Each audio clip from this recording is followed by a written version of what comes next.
Welcome to the Blind Waterfowl Podcast. This is season 1, episode 10, and we're going to talk some duck calling champions, and I think we'll throw in a little fishing here and there. And so, welcome into the blind. Sit back and hang on.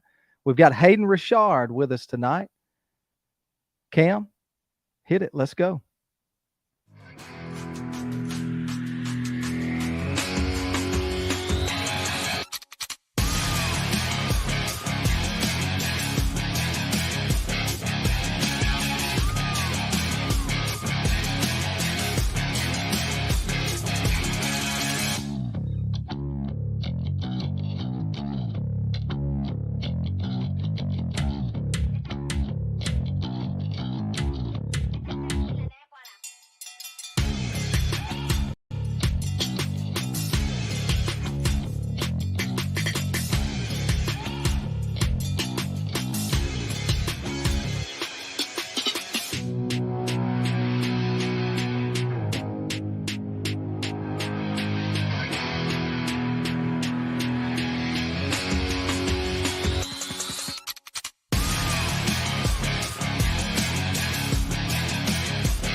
Welcome into the blind, the Waterfowl Podcast, episode 10 of season 1. We appreciate you for tuning in. And again, we've got duck calling champion Haiden Richard with us tonight.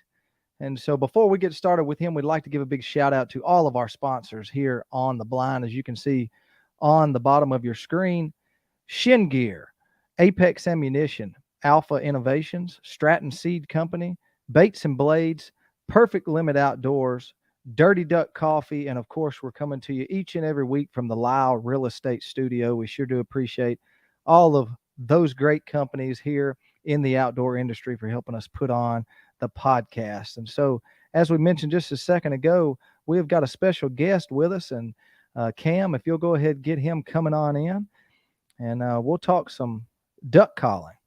So, Haiden, I think we've got you muted right now. There we go. Welcome to the show. Hey, y'all, how's it going, man? We can hear you loud and clear, man. I appreciate you taking time. I know you and I have talked over the last week or so, and you've got a busy schedule because you're a guy that does a lot more than what I thought. And every day you tell me something different that you're doing. Yeah. It all started off as duck hunting industry, and now I've just found a way to keep branching it out. Yeah. So, well, look, before we get started into everything that you do, let's talk a little bit about who you are, where you come from. So just kind of tell everybody, a little bit of your background of kind of who you are and where you come from. I know you got kids, I think, and you're married. So just tell us a little bit about your family. Yeah, man. Haiden Richard, Erath, Louisiana, a little small town south of Lafayette. If anybody looks on a map. When the water rises, we got to leave. I live that close to the coast. Man, grew up in an oil field home environment. My dad worked oil field. That's kind of what I did for 10 years out of high school. Married 10 years, 3 kids from all ages. I got one that's a little older, and I got 2 new ones, right? I guess you'd call it. I got a 5-year-old road. And I worked in the oil field forever. I guided out of high school, guided privately, you could say, a while. Then I opened my own guide service part-time, and then COVID happened, so the guide service became predominantly my income, and then took another job in construction. Next thing you notice, didn't like it. Sales and construction, didn't like it at all. Now full-time guide all summer and spring in Toledo Bend. So I guide year-round, every day, 5 days a week, 6 days a week. I guide, and then I help with wrestling custom calls. It's kind of my other little deal. I help build calls with Bill, and he's been a huge support and fan for me, and not just a fan, like family. And I do contests. I've been doing contests for a long time, though. Long time. Yeah. And so I guess that's kind of how you got your name out there is the duck calling contest, or was it the guiding? Which one kind of happened first for you? Contest calling. Calling. Yeah, because I'm not a big social media content creator. When I was growing up, there was no social media duck hunting industry. Like there was no between social media and duck hunting industry was only contest calling. That's the only way you got into the hunting industry. So I think that was my route. That's how I took it. Yeah, now I guide, and now just a few posts I make about what I harvest, both in fishing and hunting. Yes, I've become, I guess you can call it interesting to some people. That's what it is. Everybody says living the dream. I guess it's what I love to do, though. So Yeah. yeah. Well, and you talked about no social media. Back when, how old are you? First off. I'm 32, and Okay. I've been hunting my whole life, but I really got into duck calling. I started watching it probably when I was 13 or 14. YouTube, Can't Call Them Days, Echo R&T Days. I didn't know who Riceland was until I was probably 18, 17, 18. And even then, all the shows besides Duck Commander were all contest callers, right? Jeff Yeah. Forbes, Tim Grounds, Buck Gardner. I can remember all these old shows, R&T TV. There was all contest callers. There was no social media, people getting famous from Facebook, Instagram, Yeah. none of that. Well, I back then think, the cell phones, you couldn't take them out there. You took them with, you had yeah, to take your picture with an actual camera and go develop it if you took pictures at all. that's right. Pictures weren't a real big thing back then. Yeah. Yeah, I think when I was coming along, pictures was just starting to become a thing on phones, and it didn't. That was the mode I was raised in. I being 32, I don't consider myself an older person in the contest world, but you could tell I'm kind of like the bridging the gap. Everyone younger than me kind of has that social media presence, and everyone older than me, it's kind of like the cut I was raised from. Like, Right. the guys that I grew up looking up to, they were, from the contest stage. That's the Yeah. only way I got in it. That's it. Yeah. And so no social media, but you remember the old VHS tapes, the Whistling Wings Oh and yeah. stuff like that. Oh man, I could watch those over and over and Well, over. me and Bill were just talking about it, like the old Echo videos, some of Yeah. the best Yeah. videos ever. And if you don't, and to rearrange that, to rephrase on that is Tyler Merritt, Tyler Brashears, Jonathan Morton, Kent Cullum, all the Echo guys on those videos were all contest callers. They were Yeah. all very established, very accomplished Main Street or meat callers. Like, Mm-hmm. Dave St. John's, another one that comes from that era. Now I think he works for a different company, but it was all the same. Yeah. John Stevens R&TV, Jim Runquist R&TV. That's all contests. That's all world champions, man. Like, Yeah. Well, hey, let's talk about that for a little bit about or jump into what you just talked about, the different kinds of calling, Main Street, meat, these different things that you duck callers talk about in these different contests. Let's talk about that a little bit for people that may not know. What's the difference in that? so technically, the Main Street is supposed to be very, very high performance. People get caught up in listening to Main Street, and they think that's not what a duck sounds like. They think that every Main Street that's all we do is Main Street, which at one point in time, there kind of was that gray area where a lot of your Main Street callers they were good duck hunters and duck killers, but they wasn't good meat callers, you'd call it. Like, Mm-hmm. Yeah. these Main Street callers would lack in the meat duck and the live duck, which is two other categories in duck calling. Now you're starting to see where everyone kind of just blends. Like, the guys that can Main Street call now can meat call and live duck. So the Main Street's this high performance, high wind, high control. To me, it's like drag racing funny cars. It's not something you would do in everyday life. Yeah. Well, it's kind of you're more less putting on a show. You're not really trying to call ducks in. You're more than less just trying to put on a show. I make the comment all the time. Jeff Gordon doesn't drive his NASCAR to work, but he is one of the best drivers in the country. Yeah. So you count him out on just being like, if there was a street race tomorrow, Jeff Gordon would probably whip a lot of us, Mm-hmm. most people. So then you have meat calling, which was based on blind calling. In other words, you still have aggressive calling in a blind that breaks. Mm-hmm. So you incorporated some of the aggressive tactics and some of your finer tactics in meat calling. And I think then you had live duck. I'm going to finish all the phrases and then tell you how they kind of blended. Then you had live duck. Live duck is 100% your representation on what a duck sounds like, or multiple ducks sound like. No calling, no routine. You sound like a duck. I want to hear a call that sounds like a duck. And nowadays, you're starting to see more live duck, which I think is fair because you want to replicate a duck in me calling. You want to sound like ducks when you're calling ducks. And you still have some people that don't like it. It's kind of funny. It's weird, but it's true. That's your three tiers. You got one that's like super aggressive, super not real world, but you still got to perform on it. Then you got the middle of the pack, which is duck calling in a blind, bigger ducks, aggressive, still got the finessey part on bottom. And then you have full live duck, which is all finesse, all ducks. You don't do anything that's aggressive. It doesn't sound like a duck. Yeah. Yeah. That's three stages of it. So do most people, I guess, get in and participate in all the different categories now, or do you still see some people that don't dabble in certain ones? Well, now it used to be you had Main Street guys, and then when the meat calling came around, you had a lot of guys from Main Street go into meat calling. That's all they did, and those guys were very successful at it and did really well. And those people to this day have made a name for themselves blowing meat call.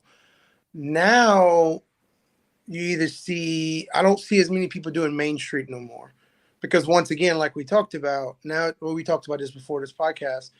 Now you don't have to compete or win to get in the duck industry no more. Mm-hmm. Now you could just be a duck caller and make content and be a YouTuber or whatever you want to call it, Instagram famous, and you can get into the duck hunting industry that way. So I think Main Street calling has absolutely declined because you don't have to be in Main Street, or nobody feels obligated to do Main Street Mm-hmm.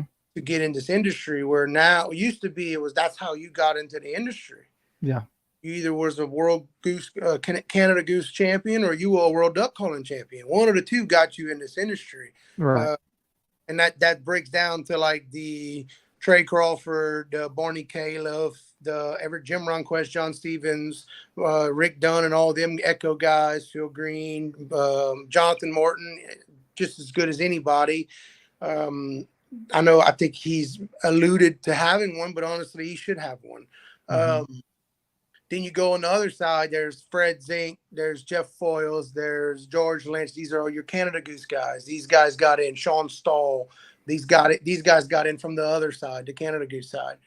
Now, which is another topic, the Eastern Shore has their World Calling Competition, World Calling Championship. Mm-hmm. There's no more participation in it like it used to be, because you don't have to have that to get into the calling, to get into the duck industry or the goose industry. Yeah.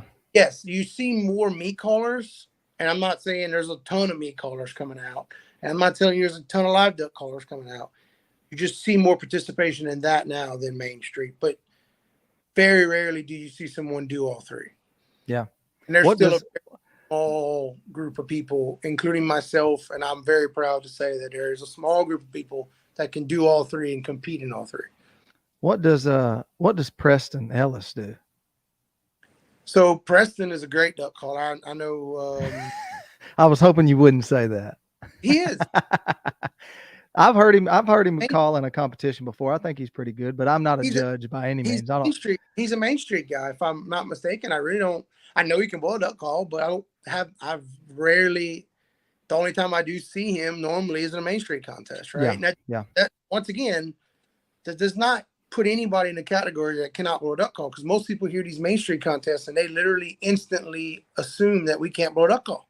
And it's funny. It's like, guys, these guys are world champion duck callers, but like Jim Ronquest is world champion duck caller, but that dude can kill them in the woods better than anyone I know. Yeah. Right? He's known going to shoot him in the woods. So Preston Ellis is a Main Street caller, in my opinion, because I don't see him at meat contests. I do see him at Main Street contests. I see him every year at Worlds. He qualifies almost every year. Honestly, he was on that stage before I was. So let's talk about the stage.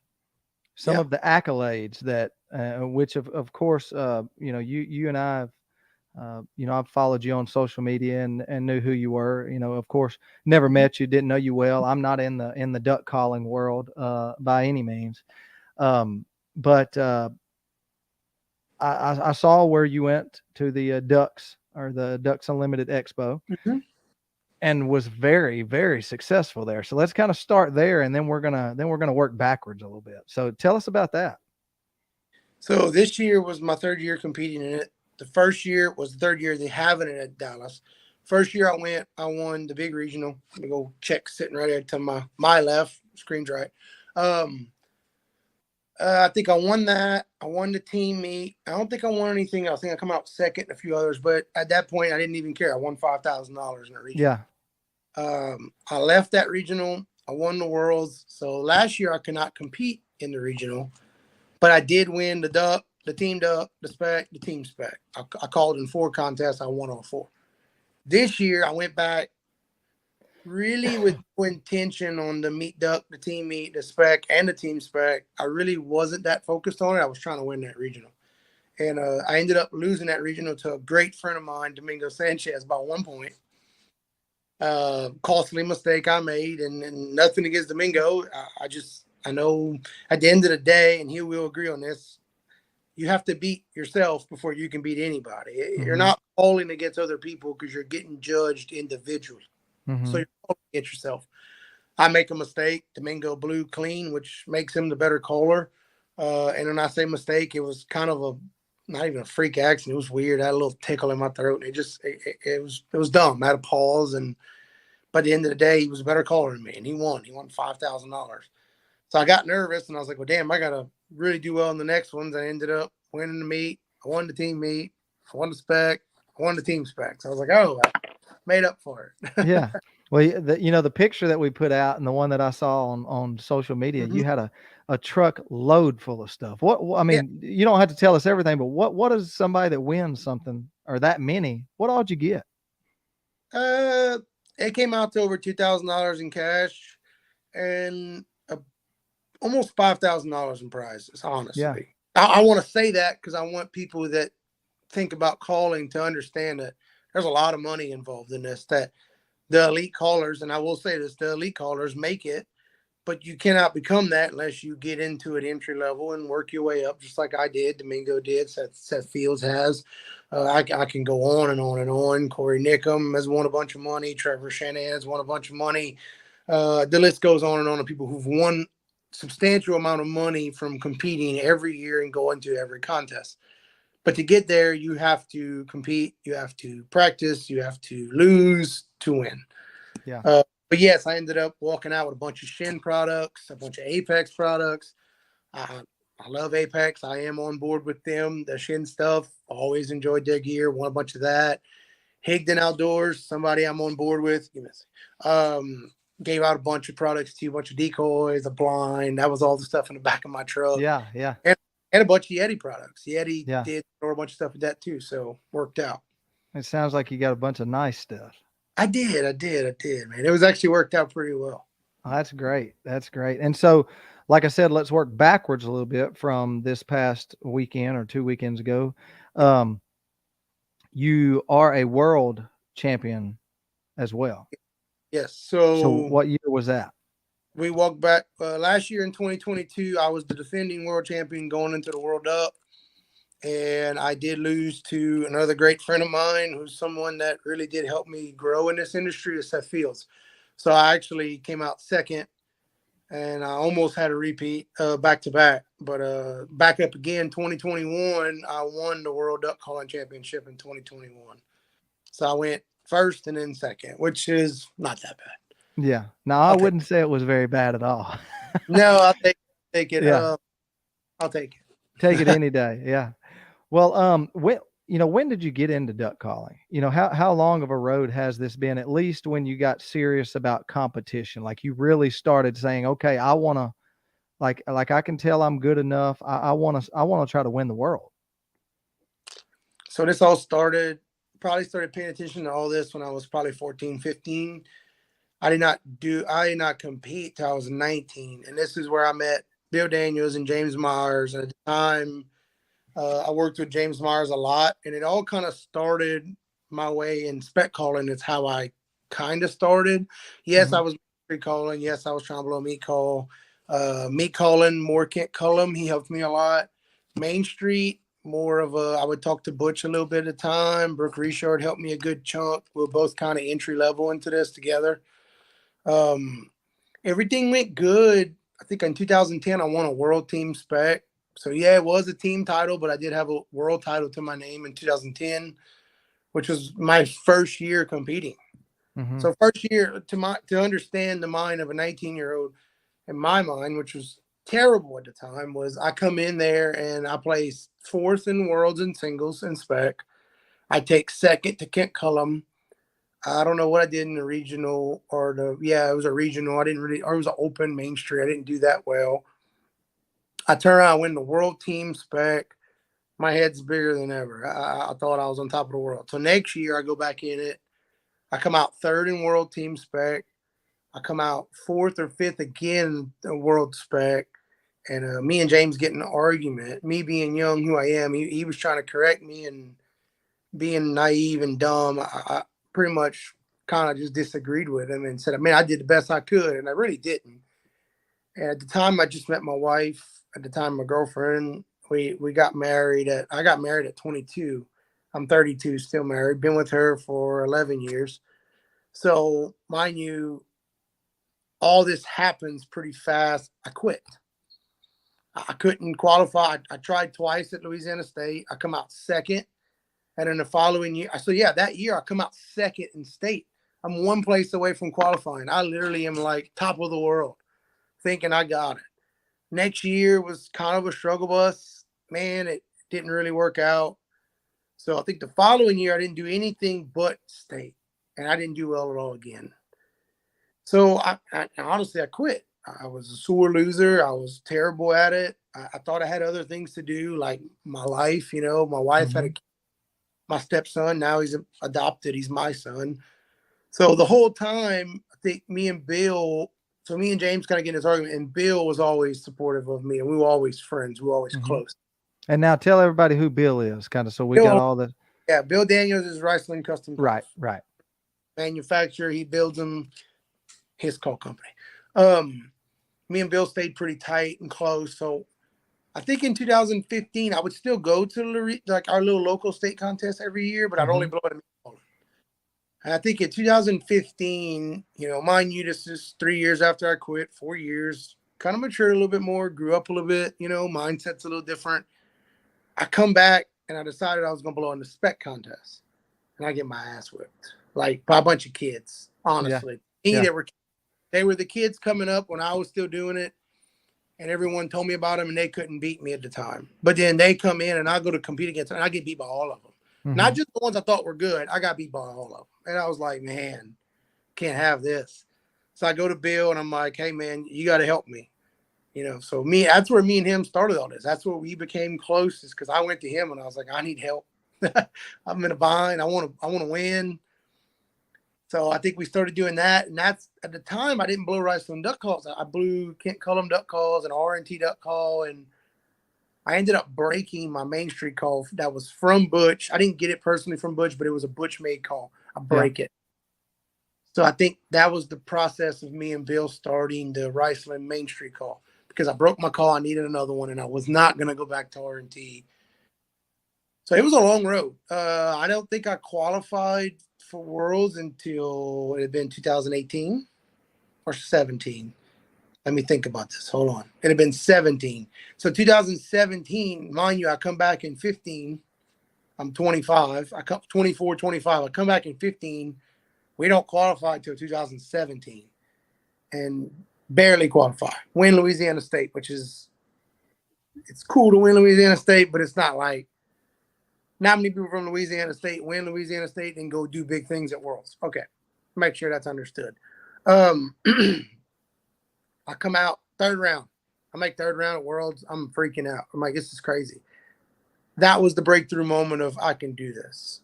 I went from, man, I had trouble qualifying every year, to, holy hell, I can make third round in the first contest. I got it. Like, I can do it. I just got to clean up my mistakes. What I do the next 2 years, I win regionals to get there, and then make mistakes in both of them. I come out, well, they both right there. One's a 10th runner-up, and one's a 9th runner-up. That's what I do. So then I get really upset. I'm ready for 2020 to come. Here comes COVID.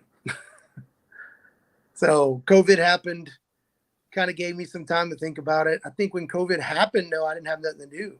Mm-hmm. So I really did. I think me and Bill worked a lot together that year, and I worked on my calling and got really good at fixing my problems.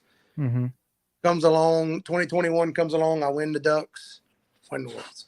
So yeah, I've been doing this for a while with a little bit of breaks in between. Yeah, yeah. But it's been a long road. It's not something that you Yeah, can just pick up and take off in. It takes a lot of work, and I don't think a lot of people understand that.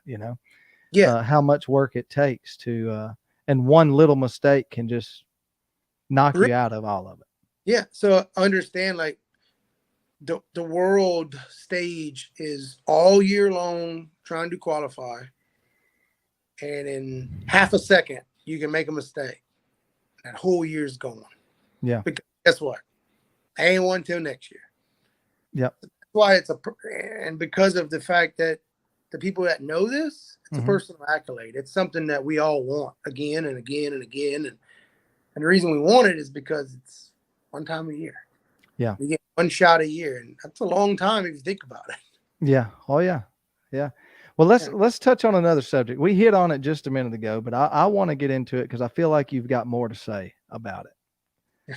What do you think about social media? Let's get into this about how social media, as far as like the duck calling world and just duck hunting or hunting in general. Yeah. So I'll first say this, and everyone will forget this part. I have nothing against anyone who wants to go out there and make their way into the hunting industry through social media. I do not. But when I was growing up in this industry, and so was everybody else before me, and a couple people were after me. I don't think many after me, but everybody before me was absolutely this way. Only way in the duck hunting industry, besides a couple random people, was to have a lot of money, a lot of ground, and nothing else to do but shoot shows, or you had to go win contests. That's right. So the average guy had to go win a contest, become a world champion to get a job offer in the hunting industry. Yeah. Yeah, like you saw a couple videos come out of people you had no clue, and their hunting was amazing on video. Calling was rough.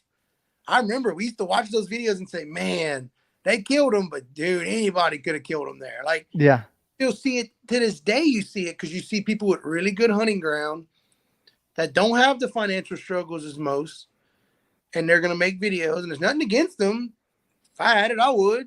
But there's a few small comings of that. Now, Duck Commander people, I know people get mad about Duck Dynasty and Duck Commander, understand that Phil Robertson and his boys shot a lot of that stuff, yes, on some public ground and some on private, but that was when hunting was good, and they actually knew how to duck hunt. To this day, I still watch those videos. They were raw. They don't edit out the. If you ever go watch the old duck hunting videos and you turn the volume up, the shotgun blasts are loud as can be. Oh yeah. They never muffled the shotgun blast. No. He was awesome. Yeah. Oh, it's raw video. It's raw video. Yeah. Yeah. Yeah. They got out there and they showed just raw hunting. That's why it was so good. Because I remember you used to watch some videos and it'd be 27 wads coming out at one duck, and then you'd hear 2 shots. And I'm like, golly, that's tough. So back to the thing of it, when I was growing up and everyone else a little bit before me grew up, only way you got in this industry was through calling. So you all of the off season to make a name for yourself. And then after Worlds, it was the quietest thing you ever heard. You didn't hear about anybody else. Everybody went back to duck hunting on their own, guiding. These guys didn't make content and stay on Facebook and push it. Like these guys with competition call, me included, and we'd all talk and everybody knew about everything. And we'd jockeying for position and trying to win and trying to make somebody. And all of a sudden, here comes duck season and poof. Now it's the opposite. Now come duck season, everyone's jockeying to make a name. So now you're starting to see a lot more competition during duck season. Instead of having that competition on a stage or in the off season, you're having this competition during season. You got guys fighting for ground, fighting for a shot. The new thing is it's got to be on public land. So these guys are trying to get this shot, and they're basing their whole life, their future on these shots. Like they're literally selling themselves like, if I can just get this shot and I can get this good content on Facebook or Instagram, I can make it. So you're starting to see people make them bad decisions because when I was growing up, there was none of that. Like come duck season, it was quiet. You didn't even hear from your buddies for duck season. Yeah. You heard about everybody's duck season at the next contest in June. Right. Yeah. Yeah. Here come June, and you're like, "Hey man, how was your season? It was good, man. I killed them. Cool, man." Like back in the what do we call them? The tailgate days. Back when you used to lay ducks on the tailgate. When that was cool. That was when you back in the tailgate days. But I'm not joking when I tell you like it was quiet during duck season. Now duck season is more competitive itself than it is the contest, and I think that's why contest calling's dying because people realize they don't have to go blow in a contest to make it. They're better off. Actually, they're better off trying to make content than they are trying to win these contests. It's true. Yeah. And I think you had so many people trying to make a name in the summertime that you had all these shows. People would show up to the shows. That's all you had was shows. A contest with a show on it, right? Like, or you had a show with a contest held at a waterfowl show. Like they used to call Game Fair, and then when DU used to do their stuff at Memphis, everyone went there. Like this past Ducks Expo I just went to. You don't see the people there no more because they don't have to go there. Social media to do all their posting, their following, to see who's doing what. Back in the day, you had to go to them shows to be known. Yeah, that's right. And I think if you ever listen to any Jeff Falls podcasts, he'll tell you that. Or anything like when you listen to Jeff Falls tell stories. And I'll say that because he's probably one of the bigger guys back in the day. And like I said, he dealt with a lot of it. Yeah. And he says it all the time. And I wish I could have grew up in those days. Yeah. Oh, yeah. I wish I was like 10 years older and started this 10 years before I did. Man, that's right. Got to have a blast. Yeah. Oh, yeah. Yeah. I can remember, hunting in the 90s. And, man, if I just could have got some of the 80s in, it would have been great.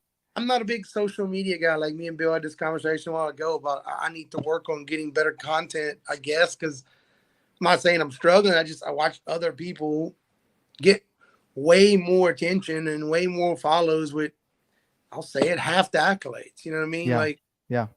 People who know me know me. People who know contest world know who I am. The people that know guiding know me, but there's a lot of people floating around this world that nothing against the guys that are building it, but you can watch this content and you're like, man, pretty sure the other day when we went scouting or this season was, we could have did better, but we don't know how to do better. That's what they're good. That's content. right. So yeah, I say that, but I probably suck at it. I'm definitely not the person to ask, but there are people that are good at it out there, but they are. But let's hit on that for a minute. You talked about guiding. Let's talk about, because you have a guiding business as well, and it's not just during one season of the year; it's through, the whole year. So, yeah. So tell us a little bit about all of that. So, I'll say it. It's guiding season starts. We'll start with duck season and then roll through that to fishing. So, duck season for me starts second week of September. We shoot teal down here, and that's a big thing down here. We book a lot of people for teal season. We have 16 days of teal season. We cut them. It's fun. We make a bunch of money. We book a lot of people. We kill a lot of teal. We may need to talk to you about that if you got any openings left. That's a little bit left. I'll tell you, I don't teal hunt. One, I hate snakes. Two, are alligators, which I know somebody from Louisiana, I don't have to tell you this, but I mean, I just, no, man, I like it when they all go away, by Thanksgiving, and I can go duck hunt. We do all this in rice fields, and man, I don't know. I don't see many snakes. Alligators are just alligators. We don't have them in the rice fields like people think. It's fun. Teal season is by far, anyone that does it down here, guys, teal season will never skip teal season. Yeah. It's literally just a big fun. It's not as serious as duck season. Kind of like dove season. Kind of like dove hunting. Pretty much. Once you set up correctly and have the right form and set up correctly, you can send anybody out there and guide a teal hunt. Yeah. Just don't shoot each other. It's pretty much I tell them, look, man, I don't care what you do. Just make sure they shoot straight in front. Don't shoot each other. All right, cool. That's pretty much teal hunting. Yeah. So we rode through teal season. October, I head back to the lake, fish for 2 weeks. Last week of October, I come home. I leave for Arkansas. Arkansas has the early spec season now. It's 14 days, or it's 14 days. It's 2 weeks. Normally starts on a Saturday, ends on a Friday. 2 weeks. I normally leave up for that week before it starts. So the last week of October, I leave for Arkansas. I go up there and guide for 2 weeks or however long until I need to come home and guide for my stuff. By the time I finish there, my spec season at home is open. I come back home. Basically, the last week of October, I try my best to brush everything I can at home, get everything ready, go up there, drive back home, get stuff ready home, start hunting. First split normally comes in, well, November's World Duck Calling Contest, Thanksgiving. Drive up for Thanksgiving to Stuttgart. Come back home. We get a split, 2 splits, both splits. If I'm off and I'm home, I'm going to Stuttgart shoot geese. February 1st, I shut down here. I go to Arkansas, shoot snow geese till March 1st. March 1st ends, come home for 2 weeks, go to Toledo Bend, start guiding. So you're guiding your teal hunting. What's your business called down there? Because you got a couple dates open. Let's try to sell them right now. Southern Parish Outdoors is my business. It's Southern Parish Outdoors. It's fishing and hunting. We do not have opening weekend. We do have the first week during the week and the second week during the week. It starts on September 15th, ends on September 31st. Okay. Or one or two. Not probably not 30. And if you want to find out more information about that, where can they find it at? Haiden Richard on Facebook, Southern Parish Outdoors on Facebook. Okay. 200 a gun, 3 gun minimum, and it's pretty much mornings and afternoons. We do both. Our afternoons are pretty fun. All right. So a little bit more relaxed.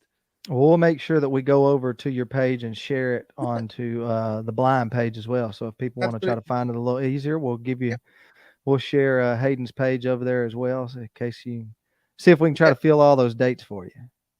So back to that, we shoot snow geese from February 1st, March 1st in Stuttgart. Turn around, come home. We go to the Bend.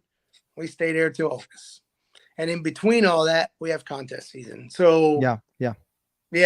I travel a lot.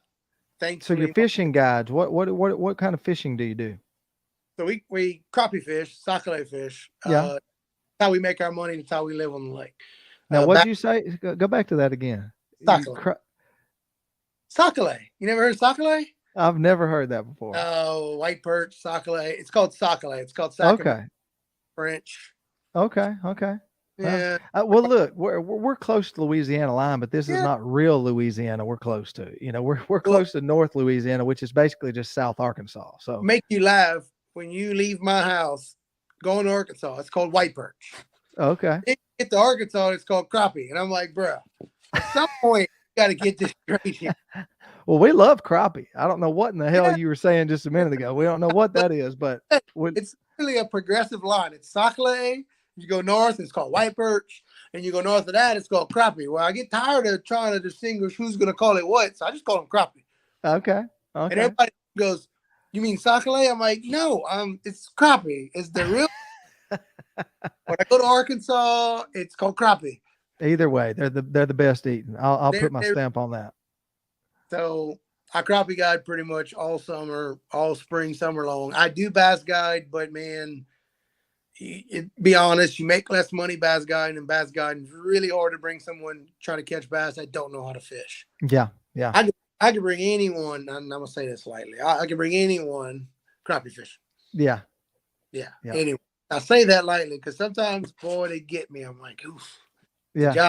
I mean, you put it right there. All they had to do was just hook it. You put it right on the end of the hook, and they still can't get it. It's tough. It's tough. Yeah. Some people get it. And look, man, I don't know if you know, I like to teach. I don't know how to explain this better. I guide every day of my life pretty much. So I love to teach. I'm the first person that people, I'm going to make everybody laugh. Everybody says Haiden talks a lot, but understand that I'm the first person that if you ask me a question, I'm going to answer you honestly. I'm not scared that you're going to come and beat me at it. I'm not scared if you take something from me and it doesn't bother me. So like even when hunting comes around, people are asking me questions about spec hunting. I'm the first person to try to share tips, share help, how to call them, how to kill them, how to hunt them. Same thing with fishing. You ask me where I went fishing, I'll tell you.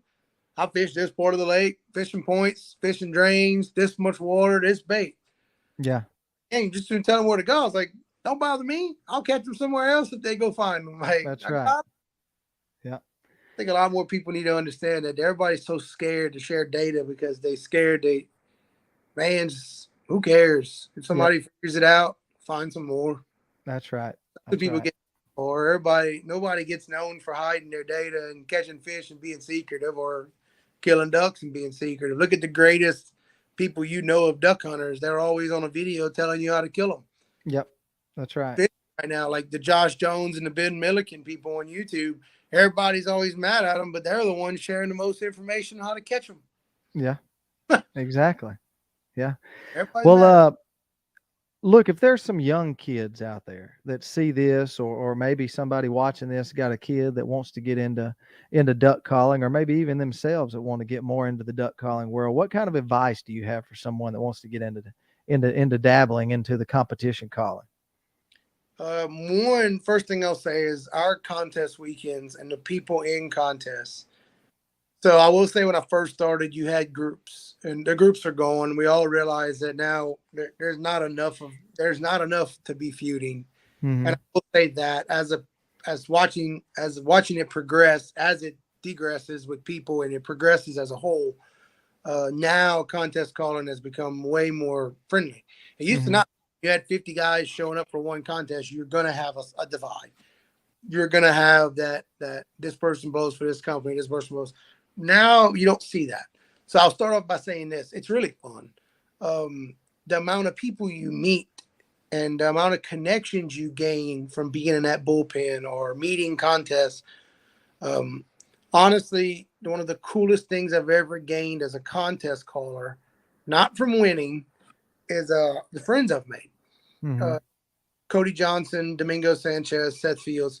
Lately, I know I've been a little busy, and a few of them probably going to be like, dang, you ain't called me in a while. But that was just a few. Like, I've met people from around this whole country, Oklahoma, Kansas, Tennessee. That's where those 3 people are from, that I'm friends with. Like, I really call friends and people that, I share my life experiences with over the phone, or when we see each other, we pick up just like we're best friends. As someone new, understand that contest calling is fun. Yes, you might not always win. Yes, you're going to lose. You're going to win some you ain't supposed to win. You're going to lose some you ain't supposed to lose. But the camaraderie of it is amazing.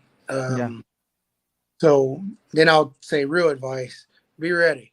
It's a very mental sport. People think it's physical, but it's not. It's mental. It starts at home. And if you want to practice, what you put in is what you get. And there's no one there to push you besides yourself. Yeah. That's one thing that people don't get. There's no scheduled practices. There's no place to go hang out with people and practice.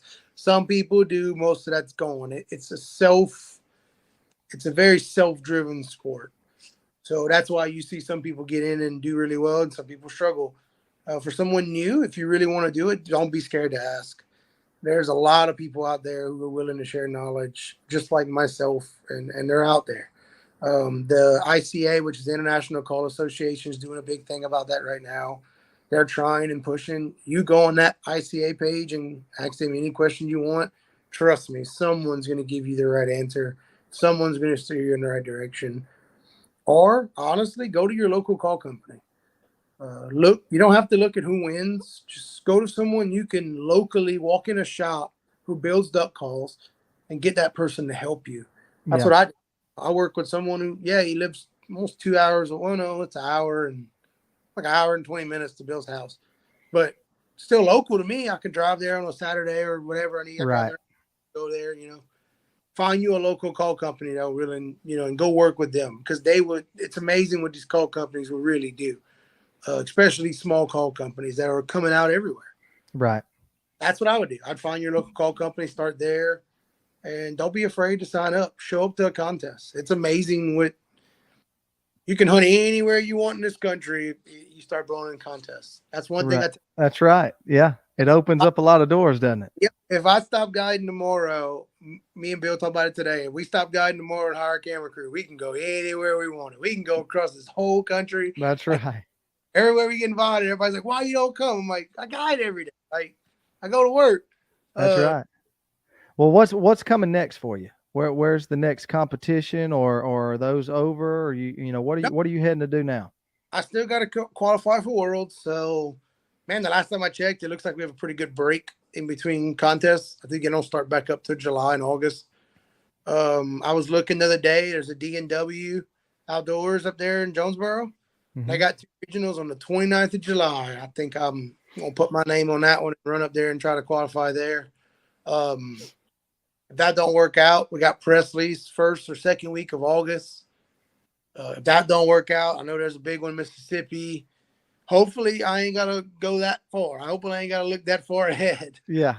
And if I got to, I got to. I'll call in every regional I got to qualify for Worlds and get ready for Worlds and go back. But other than that, really, man, we already did our world spec. I come out third. Ducks is done. Ain't many contests left on the list besides, crappie fishing and duck guiding. That's what I was gonna say. So you're headed to Toledo Bend, right? Yeah, I'm gonna probably drive up tonight. If not, tomorrow morning real early.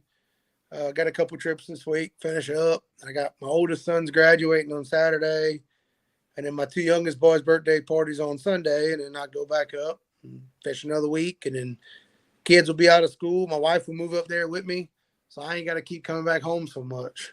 I hear you. Well, man, look, I appreciate you taking the time to come on here and chat with us. We've learned a lot about the competition calling world and just about you in general. And, we just love to have people on here from all different aspects around the outdoor industry. And we really, really appreciate you taking the time to sit down with us and chat. And it's been really good getting to know you over the last, week or so. We've been texting back and forth and talking Absolutely. a little bit, and maybe we can get together and we can catch some crappie or get that teal hunt. Yeah, teal hunting's fun. I'll finish with that, man. Most people don't. I'll say this: it's a lot more of a social event, yeah, than it is a big time hunt, and I think people don't see that until they come, especially when they come in the afternoons. And once they come once in the afternoons, that's it. They'll never come in the morning again. They're like, I want to do afternoon teal hunt.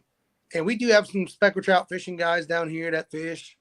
So you could line up. I don't saltwater fish anymore at all. I used to do it a bunch. Now, man, not my thing. Yeah. We can line up speckled trout fish in the morning and shoot teal in the afternoons every day. We do have that. I got you. Well, Pretty man, cool. my co-host Garrett Camp, he had something come up, and his daughter had I think it was a choir, some odd something, but he couldn't be with us tonight, and so we missed him. I know he really wanted to talk with you because he needs all the help he can get with his duck call. So I may have to send him down there with you for a while and let him. God. But he'll admit it as well. I'm not the only one that's saying this here, but no, we really do. I'm gonna get with him. We're gonna give you a shout about maybe coming down for a teal hunt. Absolutely, I'd love to have y'all, man. It'd be fun. Well, look, I know you're sitting at your table, and before we get off of here, I know you got tons of duck calls and goose calls laying around you. Can you give us a little sample before we get off here? I don't want to put you on the spot. No, It only has to be about 5 or 10 seconds. Can you give us a little bit? I got one. So to make everybody realize I'm not just Main Street caller and what we talked about earlier. This is a custom built Riceland call, wood, just lined up.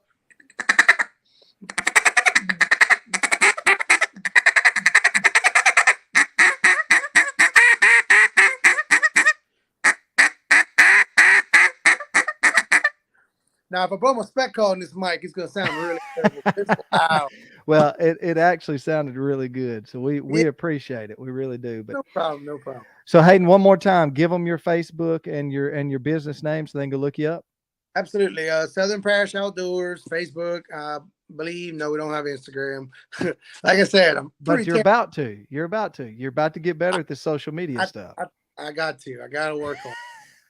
I Hey, told I'll you. tell you where it's at. I really and I don't want to get into politics and Go anything ahead. here because I could talk for an hour about that. But Oh, um I got time.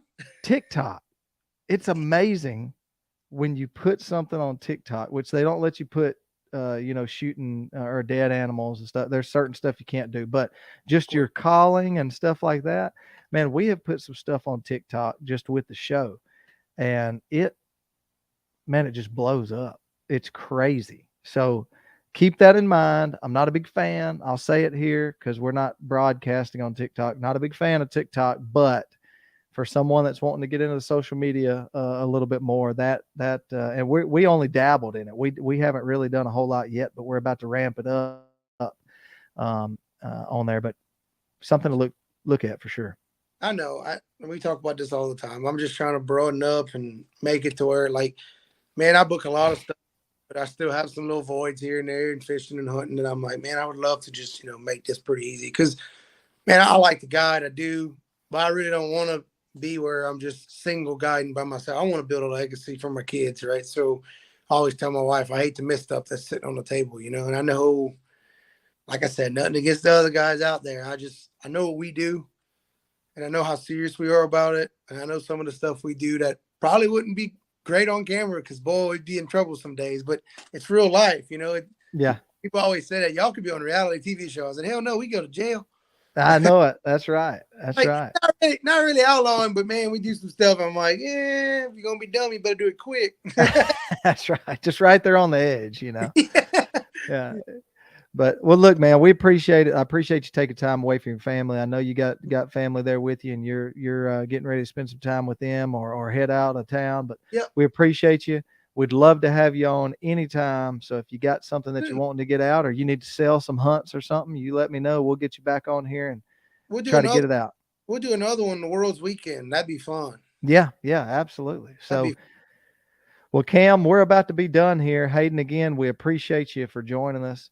no problem. Everybody, make sure you go over and like us and follow us on Facebook and Instagram. Also on TikTok, you can see that on the bottom of your screen. And then also the Blind Waterfowl Podcast now on Apple Podcasts and Spotify. We appreciate you for tuning in. This is episode 10 with one of the best duck callers in the world. We can say that. You are a world champion. Yeah. And look, I love to win another one, but like everybody says it, and I think it kind of sunk in. No matter what happens to me, I tell my wife, I said, I'll always be a world champion. Always be a world champion. Yeah, there's some Always. pretty good looking checks sitting over there to your left, isn't it? Yeah, that was from the Ducks. They didn't even give me the one from the Worlds. I think I asked for it. They never gave it to me. I'm not talking about that. I want one printed from the World. They had like That's a big right. picture with. Yeah. Yeah, then they erased my name, and I was like, whoa, whoa, whoa! I wanted to sign that one. Yeah, we'll see if we can't work on that for you. Yeah, I'm gonna hit them up. My next Hey, one. Hopefully, my next one, I'll get that one. that's right. That's right. Hopefully we can be there and watch you win your next one. Well, that'd be awesome, man. I appreciate y'all having me on, and thank y'all for the support and everything. Well, we appreciate you. Go over and like and follow Hayden on Facebook and soon to be other social media platforms. Yeah. And for episode 10, right here on the Blind Waterfowl Podcast, we'll see you next time.